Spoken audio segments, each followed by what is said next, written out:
el fundamento y los caracteres de la regla de derecho. ¿Qué tal, amigos? Para comenzar a hablar sobre el fundamento y los caracteres de la regla de derecho, consideraremos como fuente la obra de los hermanos Massot, titulada Lecciones del Derecho Civil. El fin de la regla de derecho. Para poder explicar sobre el fundamento de la norma jurídica, debemos preguntarnos cuál es el fin de la regla de derecho, así como también se cuestionaron los hermanos Massot. Respondiendo a esta pregunta, el texto nos dice que el fin de la regla de derecho es de permitir la vida en sociedad, y para que exista dicho fin es importante que hay orden, porque el desorden causa anarquismo, es decir, deja de existir una vida colectiva donde cada uno hace lo que quiera. Ahora bien, los hermanos Massot se preguntan sobre qué fundar ese orden y cómo justificarlo, sobre su exclusiva necesidad o sobre la justicia. Por lo tanto, para responder esta cuestionante tenemos dos ideas importantes. Por un lado tenemos la necesidad de seguridad y por el otro lado tenemos la necesidad de justicia. Por lo cual desarrollaremos dos doctrinas, la espiritual y el material. Para la escuela espiritualista o idealista, la regla de derecho tiene su fundamento en la justicia. La regla de derecho debe ser respetada no porque sea regla, sino porque es justa. El cristianismo ha predicado la justicia. Los que ejercen el poder no deben imponer más que las reglas justas, que gobiernen como lo haría el propio Dios. En el siglo XVII y XVIII, el derecho natural racionalista, representada por Hugo Grocio, considera que el hombre carece por la gracia de Dios, de la intuición de la justicia divina. Al menos existe una justicia natural que reside en la naturaleza misma de las cosas y que es revelada por su razón. Por ello, esta justicia natural es de derecho natural, es superior al derecho positivo. Los legisladores revolucionarios del año 8, primer proyecto del Código Civil, afirmaban lo siguiente: existe un derecho universal, inmutable, fuente de las leyes positivas, que no es sino la razón natural, en tanto que gobierna a todos los hombres. Para los autores franceses, consideran que esta doctrina es lo más importante para poder justificar la regla de derecho, y se preguntan si se debe asumir una actitud pasiva o una actitud activa frente a una norma injusta.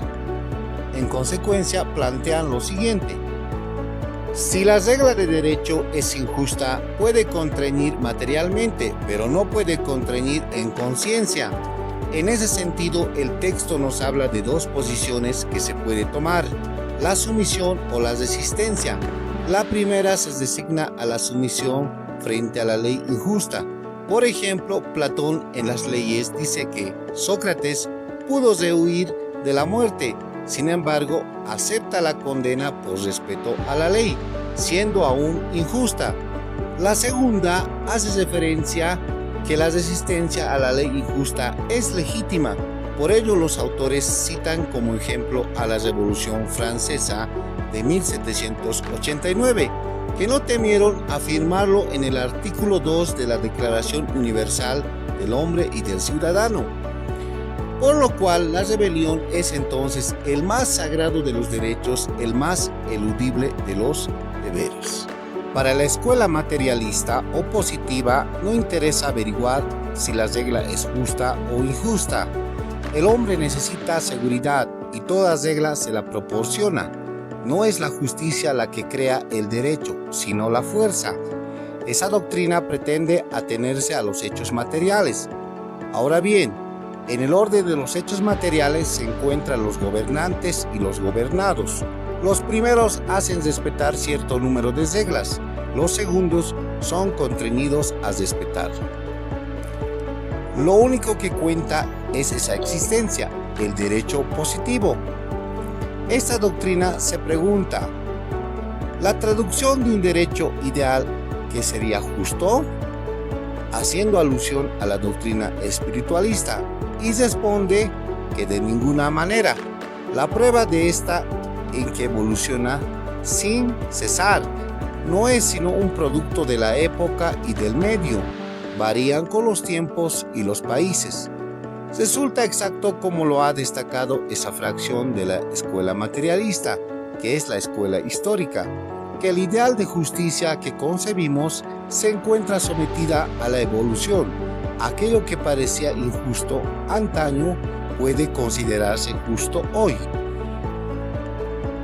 Los hermanos Mazot se preguntan, ¿hay que decir por ello que ese ideal no existe? Responden diciendo, es falso sostener que todo evoluciona y que en consecuencia nada es verdad en lo absoluto. Y citan a Josserand, que dice lo siguiente, el respeto debido a la palabra dada, la fuerza obligatoria de los contratos, la irretroactividad de las leyes y la reparación de los daños estarían marcadas en la justicia. También refieren a otros ejemplos, como la intangibilidad del derecho de familia, el derecho de la propiedad individual y el respeto de los derechos de la personalidad. Ahora bien, los franceses toman la partida de la justicia, empero se enfrentan si ésta debe buscar en el individualismo o en el socialismo. Por ello afirman que la tesis individualista consiste en asegurar el respeto de la actividad de cada cual entre nosotros. Se trata pues de definir los derechos del individuo, los derechos subjetivos, gracias a la cual el individuo es libre, y de protegerlos. Mientras que la tendencia social considera que el hombre vive en sociedad, es necesario una regla de conducta, que el interés general es una realidad distinta de los intereses particulares. La tesis social conducirá a la negación de los derechos individuales. El hombre no tiene ya derechos, sino solamente deberes. En síntesis, los autores consideran que la verdad y la justicia se encuentran en un justo medio. El fin de la regla de derecho debe ser asegurar el respeto de la dignidad de la persona humana. Pero el hombre vive en sociedad y no podría pretender el desconocimiento de los intereses de esta sociedad. Una vez analizado la naturaleza de la regla de derecho, los hermanos Mazot consideran los siguientes caracteres de la norma jurídica. Primero, es una regla de conducta social. Segundo, está sancionada con la coacción. Tercero, la regla de derecho debe ser precisa. Cuarto, el juez debe considerar la equidad al momento de aplicar la regla de derecho. Y por último, la regla de derecho es distinta a la regla moral.